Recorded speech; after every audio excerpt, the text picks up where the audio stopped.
आज तक लगभग 70 साल से ज़्यादा इस देश की आज़ादी को हो गई है, हो चुकी है। उससे पहले भी जो व्यवस्थाएं थी काम तो कर ही रही थी, लेकिन आज तक कैंसर का स्थायी उपचार नहीं विकसित हुआ है।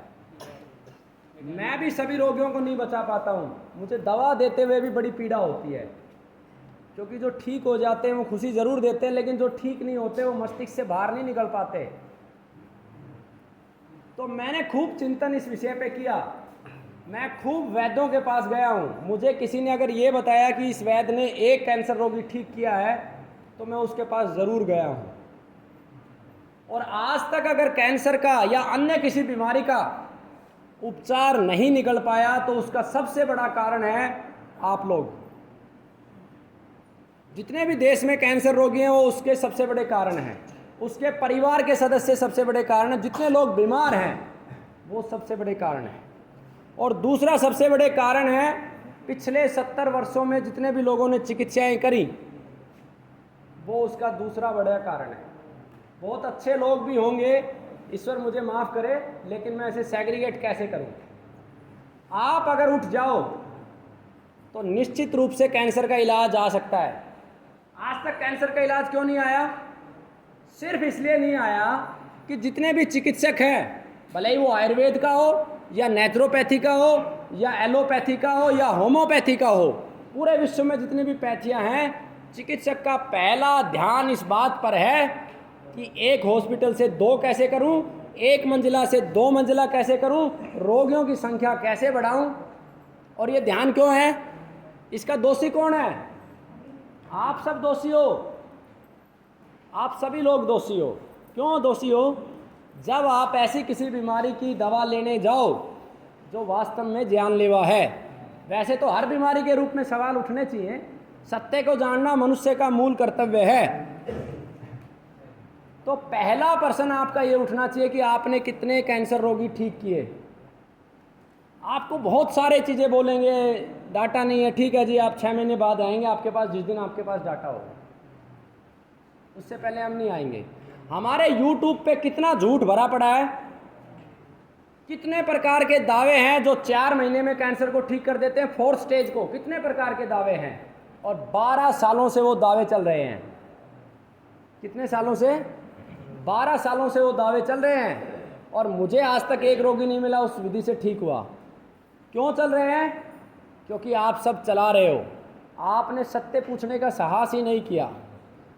तो जब तक ये कार्य आप नहीं करोगे, मुझसे भी सवाल करो, मुझसे सवाल करो, मैं आपको अधिकार देता हूँ, मुझसे सवाल करो, कितने रोगी ठीक हुए, कितने नहीं हुए, मैं आपको जवाब दूंगा। और प्रत्येक वैद्य से सवाल करो। और साथ में एक छोटी सी मुहिम आप सबके सहयोग से ही संभव हो पाई है।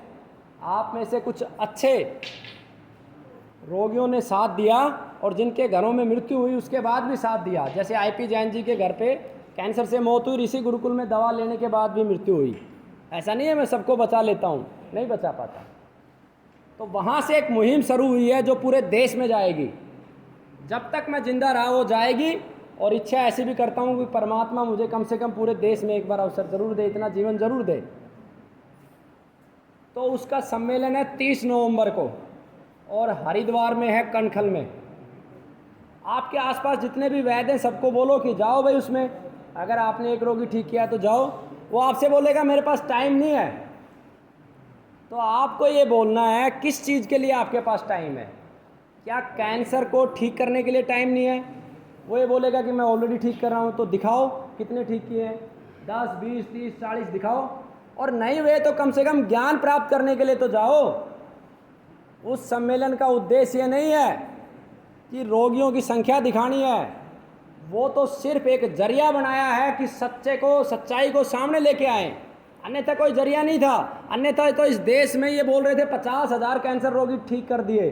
20,000 रुपये किसी भी YouTube वाले को दे दो तो वो ये बोल देगा ये भगवान है, ये चुटकियों में कैंसर ठीक कर देता है, ऐसे ऐसे कुछ भी बुलवा लो। मनुष्य की दरअसल औकात इतनी बची है ना। तो ऐसे ऐसे जब कार्य आप करोगे, मुझे पता है बहुत सारे लोगों के लिए संभव नहीं है, तो आप कम से कम लोगों को मैसेज कर सकते हो, उनको जागृत कर सकते हो, तभी समाधान निकलेगा। क्यों निकलेगा?